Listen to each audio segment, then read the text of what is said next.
Otherworldly Evil Monarch, Bab 237. Judul, Wanita Heroik yang Aneh. Gendut masih sedikit curiga saat ini berdiri tegap dan berjalan ke arah mereka. Meskipun orang ini tidak terlalu tinggi, tetapi siapapun dapat mengetahui bahwa sosok mereka sangat kokoh. Orang itu tersenyum lebar saat dia menangkupkan tinjunya dengan tenang dan dengan jujur berbicara. Kamu pasti tuan muda ketiga keluarga Jun, dan orang yang bersamamu adalah calon suamiku, Tang Yuan. Wanita muda ini adalah Sun Xiaomei. Tang Yuan sempat tercengang, matanya hampir keluar dari rongganya, sementara rahangnya hampir jatuh ke tanah. Pria ini sebenarnya adalah wanita. Alis tebal di atas mata besar tidak akan terlihat jelek dari standar normal, jika tidak ditempatkan di dahinya yang besar. Anehnya, wanita ini malah mengikat rambutnya dengan jambul jantan. Dia tidak mencium bau produk kosmetik dan kurang perhiasan.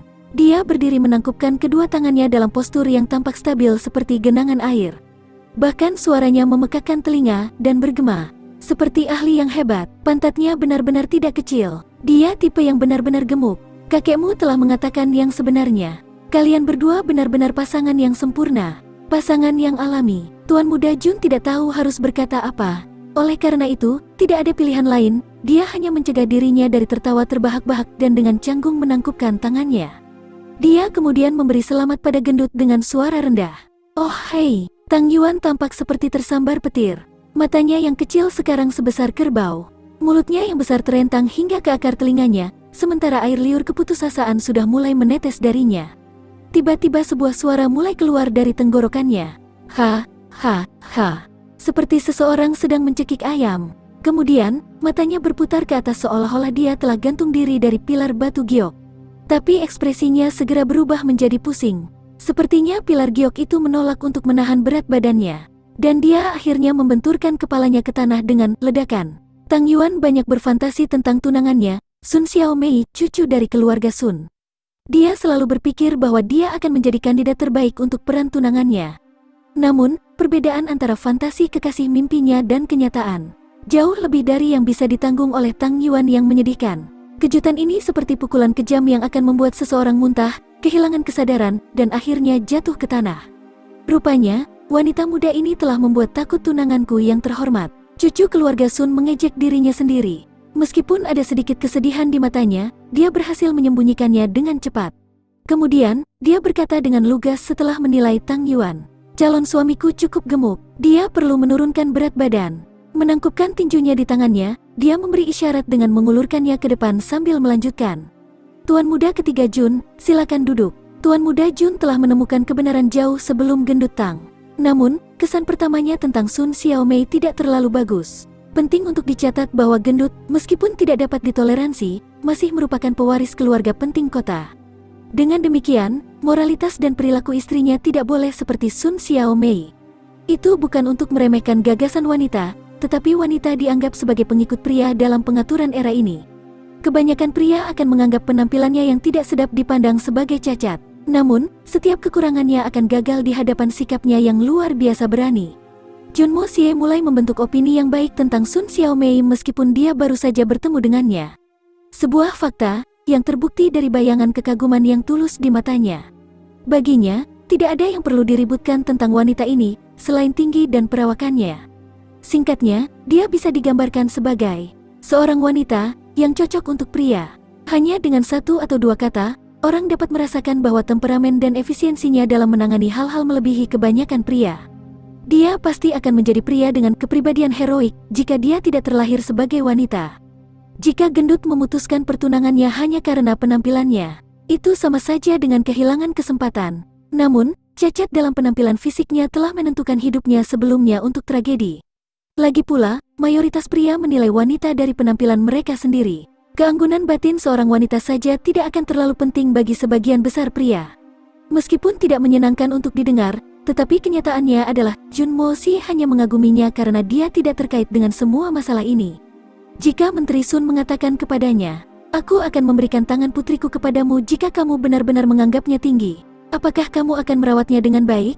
Tuan muda Jun akan segera menghilang.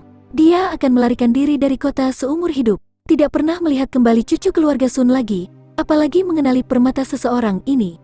Kakak Mo Xie, penampilan Sister Sun tidak menonjol. Tapi dia ramah, baik hati dan sangat cerdas. Aku telah menjadi teman dekatnya, dan dia adalah orang yang sangat luar biasa. Dia terus terang dan tidak terlalu memikirkan hal-hal yang sepele. Aku sangat menyayanginya, Dugu Xiaoyi berkata dengan suara musik saat dia membelai dan membelai putih kecil. Kamu benar sekali, Jun Mo Xie berseru dengan kekaguman yang tulus. Jun Mo Xie dapat merasakan bahwa gadis ini tahu bagaimana membedakan kepalsuan yang tidak masuk akal meskipun dia bersikap naif dan murni. Sedemikian rupa, sehingga dia bisa dianggap cukup objektif meskipun dia dianggap belum dewasa. Sangat sedikit wanita yang mampu menunda konvensi dengan begitu lugas di latar belakang era ini. Oleh karena itu, meskipun Sun Xiaomei dilahirkan dengan beberapa kekurangan fisik, kepribadiannya tetap terpuji. Sun Xiaomei tersenyum saat dia duduk. Dia mengangkat teko untuk menuangkan secangkir Jun Mo Xie saat dia mengangkat alisnya dan menyapanya. Tuan Muda Jun, meskipun kita baru bertemu untuk pertama kalinya, aku menemukan bahwa rumor tentang kamu tidak sesuai dengan kenyataan. Apakah iya? Jun Mo Xie bertanya dengan senyum nakal saat dia mengangkat cangkir teh. Menurutmu apa yang tidak benar? Sun Xiaomei tidak segera menjawab, melainkan tersenyum dengan sikap riang. Senyuman maskulinnya terlihat pas dengan wajahnya yang kasar. Sejujurnya, wanita muda ini tidak di sini untuk menemui Tang Yuan. Sun Xiaomei tersenyum. Pernikahan antara Tang Yuan dan wanita muda ini telah diatur oleh orang tua kita masing-masing. Aku telah menerima kemalangan aku sebagai keputusan takdir karena aku seorang wanita jelek. Dan aku tidak berniat memberontak. Namun, aku memiliki catatan tentang semua hal tentang Tang Yuan selama 5 tahun terakhir ini. Apa yang dia lakukan, apa yang dia katakan, kemana dia pergi, semua yang ada di bawah langit. Aku tahu itu seperti punggung tanganku. Tuan Muda Jun tiba-tiba mulai merasa kedinginan. Jun Mo Xie mengamati momen hening untuk gendut Tang. Pembunuh bayaran sudah bisa meramalkan kehidupan yang sangat tragis untuk gendut itu. Tang Yuan bukan hanya bukan orang baik, dia bahkan bukan pria yang pantas. Sun Xiaomei tersenyum saat dia melihat Tang Yuan yang jatuh. Terus terang, dia benar-benar bajingan dari kepala ke ekor. Karakter yang sangat keji. Kata yang bagus. Jun Mo Xie tertawa terbahak-bahak saat dia bertepuk tangan. Menurutku kamu sudah tepat sasaran. Namun, pria jahat ini pada dasarnya masih sangat tulus. Sun Xiaomei tersenyum ceria. Dia tidak pernah menyembunyikan suka dan tidak suka. Ditambah lagi, dia langsung dan terbuka tentang hal-hal yang dia benci. Aku suka orang yang tulus. Dia memiliki reputasi yang buruk dan dianggap tidak layak oleh semua orang karena dia memiliki catatan yang sangat buruk sebagai anak seorang bangsawan. Dia gemuk seperti babi dan sebodoh keledai. Kamu sebagai teman dekatnya pasti sudah tidak asing lagi dengan semua ini. Jadi aku tidak perlu mengomentari semua ini. Aku hanya ingin menekankan pada satu hal. Aku telah mengamati sifat intrinsiknya, dan aku percaya bahwa Tang Yuan masih seorang laki-laki. Bukan hanya hewan ternak. Oleh karena itu, aku tidak perlu merasa tidak puas. Selain itu, situasiku sendiri juga tidak terlalu bagus. Dengan mengingat hal itu, bisa menemukan pendamping hidup seperti itu lebih dari yang bisa aku minta. Sun Xiaomei tersenyum ringan. Tampaknya kita adalah pasangan yang dibuat di surga. Uhuk. Jun Mo Xie batuk beberapa kali karena dia tidak dapat memikirkan tanggapan yang tepat.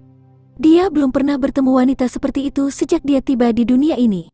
Dia sangat terbuka tentang penampilannya dan juga tentang pernikahannya. Sebenarnya, dia tidak berusaha menghindari salah satu topik tersebut. Wanita lain manapun di tempatnya akan terlalu pemalu dan akan berhenti berbicara beberapa waktu yang lalu.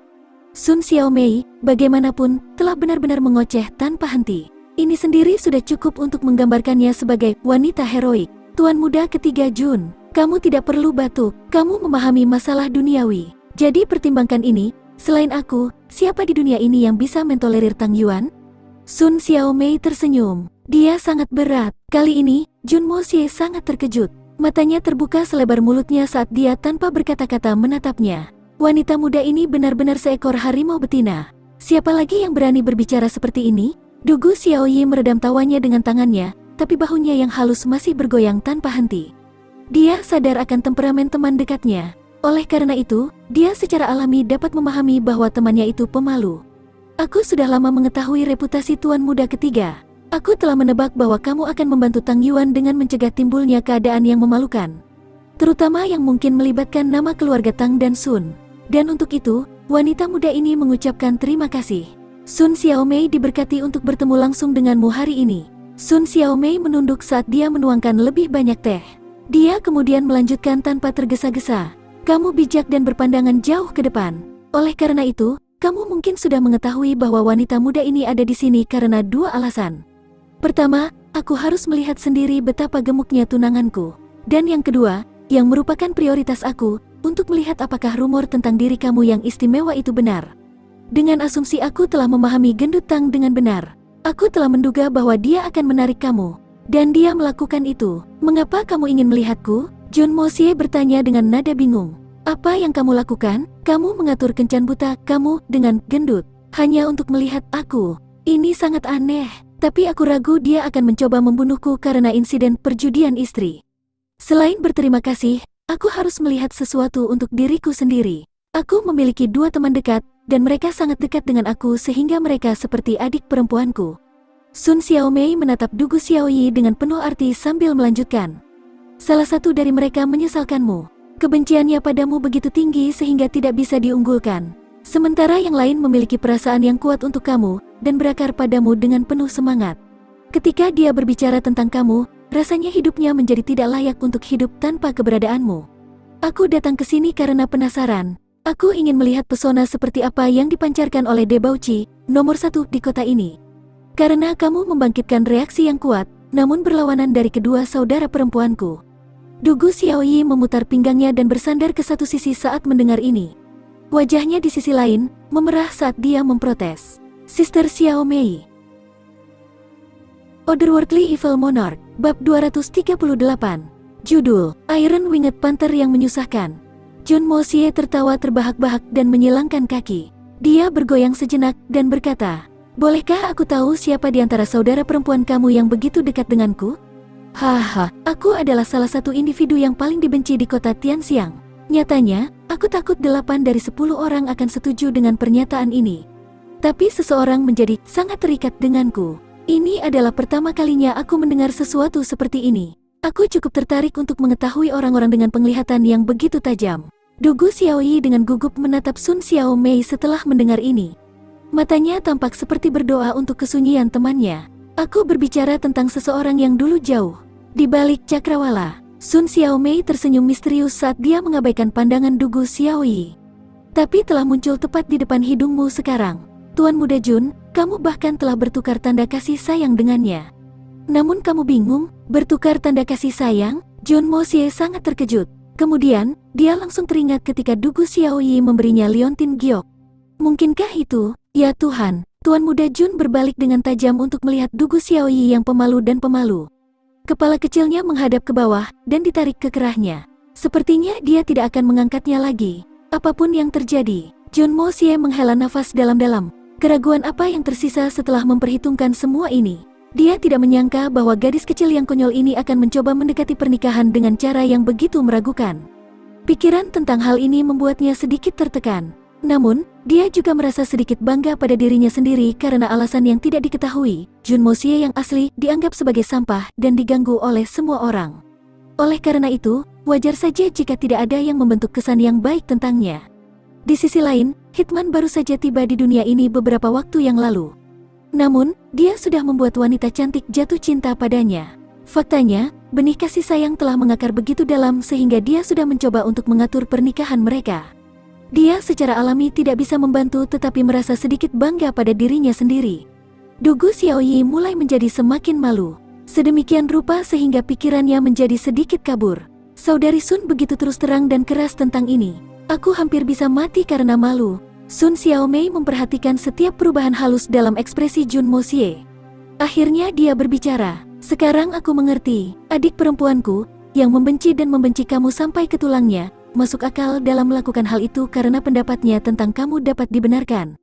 Sedangkan untuk pendapat adik perempuanku yang lain, sepertinya kasih sayangnya padamu juga bukan tanpa alasan. Nona Sun, diskusi ini benar-benar membingungkan. Aku mendapati diriku benar-benar dalam kebingungan. Jun Moxie membuat isyarat putus asa dengan tangannya. Aku masih belum bisa memahami niatmu. Kamu tidak mengerti, itu bagus juga. Akan sangat disayangkan jika kamu dengan jelas dapat memahami segalanya. Sun Xiaomei tersenyum tipis. Dia kemudian secara tak terduga menatapnya dengan sikap termenung. Tuan muda ketiga, kamu bukan pria yang baik. Atau setidaknya bukan apa yang mereka sebut pria yang jujur.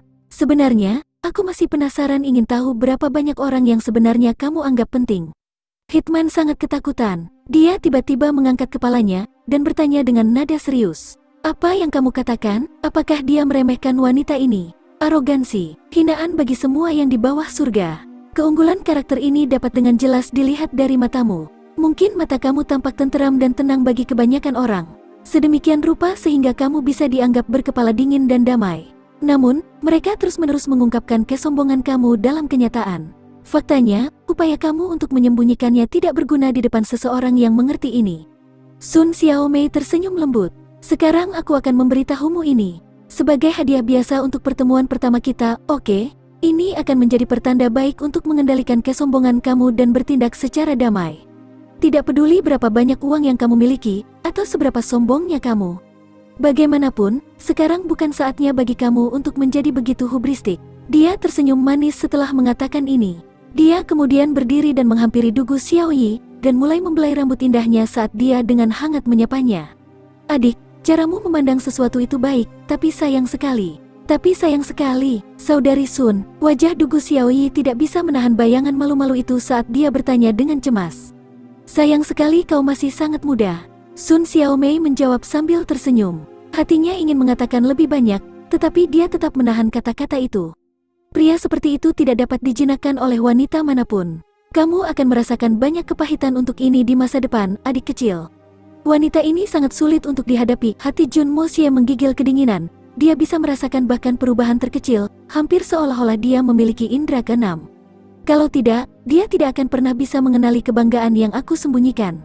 Anehnya, wanita ini cukup berbakat. Jun Moxie merenung sejenak, lalu tersenyum saat pikiran jahat tiba-tiba muncul di benaknya. Jika dia menikahi Tang Yuan, bukankah aku juga akan mendapatkan penolong yang cakap? Sun Xiaomei selesai berbicara dan pergi ke Tang Yuan. Kemudian, dia tiba-tiba menendang pantat montoknya. Berhenti berpura-pura mati. Cepat bangun dan ikuti aku ke rumahku. Ayahku ingin bertemu denganmu. Tang Yuan melompat sambil meratap dan mulai memijat posteriornya saat dia menegurnya dengan marah. Wanita gila, jangan mendekatiku. Siapa yang ingin pulang bersamamu?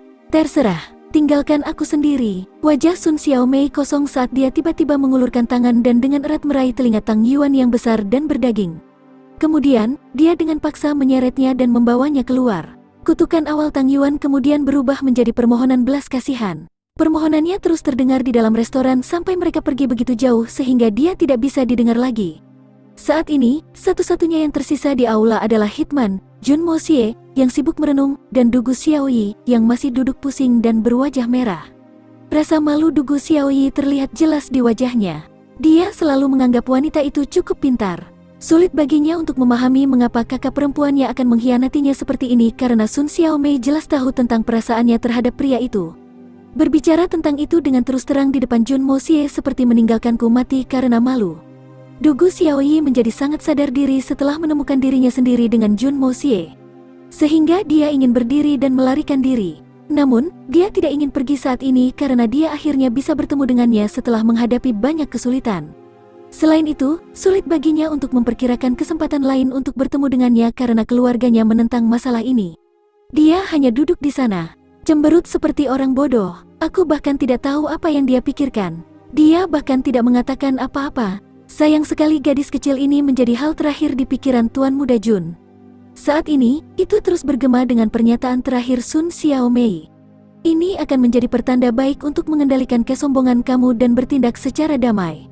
Tidak peduli berapa banyak uang yang kamu miliki, atau seberapa sombongnya kamu. Bagaimanapun, sekarang bukan saatnya bagi kamu untuk menjadi begitu hubristik. Pernyataan ini terdengar memekakkan telinga seperti bel pagi di telinga Jun Moxie. Tuan Muda Jun telah berhasil mempelajari beberapa hukum yang tangguh setelah datang ke dunia ini, dan secara efektif memiliki beberapa teknik supernatural yang dapat dia gunakan. Selain itu, ingatan akan keterampilan kehidupan sebelumnya juga masih utuh. Namun, ingatan itu tidak sendirian untuk menyeberang ke dunia ini. Jiwa yang sombong, kejam dan liar dari Raja Iblis juga mengikuti. Tidak ada alasan bagiku untuk tidak sombong. Mengapa aku tidak boleh bangga dengan begitu banyak kualifikasi tingkat tinggi di gudang senjataku? Apakah itu ahli Sky Swan dunia ini, ahli Spirit Swan atau Great Master, tidak ada yang penting di mata Hitman. Menurut pendapatnya, penduduk dunia ini adalah ahli kelas 2, dan sama sekali tidak mendekati yang dia temui di kehidupan sebelumnya. Akibatnya, dia tanpa sadar bertindak sombong karena dia menganggap semua orang di bawahnya. Selain itu, dia tidak terlalu mementingkan konsep hidup atau mati. Ini jelas meningkatkan kesombongannya ke posisi yang lebih menonjol. Namun, Sun Xiaomei secara tidak sengaja menunjukkan kelemahan terbesar karakternya hanya dalam beberapa kata. Kebanggaan, terlalu bangga. Jika orang biasa diizinkan untuk memiliki harga diri, maka pewaris termuda keluarga Jun lebih dari berhak untuk bertindak dengan arogan di dalam kota Tianxiang, tanpa ada yang mengangkat mata. Namun, pesolek muda keluarga Jun tidak memiliki kualifikasi yang bisa membenarkan temperamennya di negeri yang jauh. Terutama di saat-saat genting ini ketika dia terlibat dengan keduanya, Silver Blizzard City dan Suehun Manor. Tuan muda keluarga Jun bukan apa-apa bagi kedua kultivator ini. Bahkan, mereka bisa membuangnya kapanpun mereka mau. Tampaknya kebutuhan saat ini baginya untuk memperbaiki sikapnya dan mengendalikan kesombongan yang tidak perlu. Saat dia memikirkan ini, dia mendengar dugu Xiaoyi, Dia kemudian bergeser di bangku dan mengubah arahnya dengan pantatnya, sebelum mengeluarkan, lagi. Lalu dilanjutkan dengan menggeser bangku. Dia terus bergoyang-goyang di kursinya sambil mengubah arahnya di sekitar meja. Ekspresi gelap perlahan menyebar ke seluruh wajah kecil dan cantiknya. Tangan kecilnya terus-menerus mengusap Little White Xia-Xia, yang dibiarkan meratap dengan sedih karena begitu digosok. "Apakah ada serangga di bawah pantatmu?" tanya Jun Mo Xie yang kebingungan. Mengapa gadis ini terus-menerus memutar pantatnya seperti ada belatung di bawahnya? "Ada serangga di bawah pantatmu," dugu Xiaoyi balas berteriak. "Kamu tidak memperhatikanku, kamu tidak berbicara denganku, kamu, aku membencimu," dugu Xiaoyi membalas dengan marah. Dia merintih dan menginjak kakinya, karena dia merasa semakin difitnah setiap menit. Dia telah mengabaikannya, dan hampir tidak mengatakan sepatah kata pun padanya. Sebenarnya dia telah memberinya bahu dingin sejak dia tiba. Jun Mo Xie terpana, kenapa gadis ini begitu marah? Dia tidak tahu bagaimana menghadapi temperamen nona muda ini. Setelah kehabisan akal, Jun Mo Xie berbicara dengan agak tidak sabar. "Kamu, berhenti berteriak atau aku akan pergi. Kamu," dugu Xiaoyi merasakan luapan amarah meningkat dalam dirinya. Dia dengan menyakitkan menatap Jun Mo Xie untuk sementara waktu. Kemudian, dia menggigit bibirnya, mengendalikan amarahnya, dan berkata, "Pertama, kamu membuatku begitu banyak masalah. Dan sekarang kamu ingin pergi? Masalah?" Jun Mo Xie membuka matanya. "Kapan aku membuat masalah untukmu? Bukankah kamu yang memacu semua masalah? Mengapa kamu membalikkan fakta? Lihat saja Little White. Dia telah menjungkir balikan keluargaku beberapa hari terakhir ini." Dugu Xiaoyi menggigit bibir atasnya, seperti macan kumbang bersayap besi level 8 yang hampir tidak pernah terdengar. "Dan tiba-tiba muncul di rumahku. Kamu pikir itu tidak akan menjadi masalah? Hehe, apakah kamu memperhatikan situasi kota belakangan ini? Dan aku telah membawa ini kemana-mana. Ayahku menginterogasi aku. Dia hampir memukulku. Ini memang merepotkan, tapi mau bagaimana lagi?" Terlepas dari itu, Jun Mo Xie bertanya lebih lanjut. Apa yang dia katakan? Setelah dia cemas, dia berkata, "Kamu bertanya kepadaku apa masalahnya? Kamu kembali memegang benda itu di lengan kamu, dan kamu masih bertanya, aku apa masalahnya? Aku benar-benar bingung, mengapa aku tidak hanya memotong kamu, dan mengirim kamu ke neraka? Mungkin kamu kemudian dapat menemukan orang tuanya, dan bertanya kepada mereka apa masalahnya?" Dugu Xiaoyi meniru dugu Wudi dengan sempurna, tapi tidak bisa menahan diri untuk tidak tersenyum setelahnya. Jun Mo Xie berada di antara tawa dan air mata. "Aku akan memotongmu, dan mengirimmu ke neraka sehingga kamu bisa menangkap orang tuanya." Sulit untuk mengatakan bagaimana dugu Wudi mencapai kesimpulan ini. Namun, itu adalah hal yang baik bahwa keyakinan argumennya dibuat karena kurangnya alasan dalam kata-katanya. Dia punya beberapa bakat.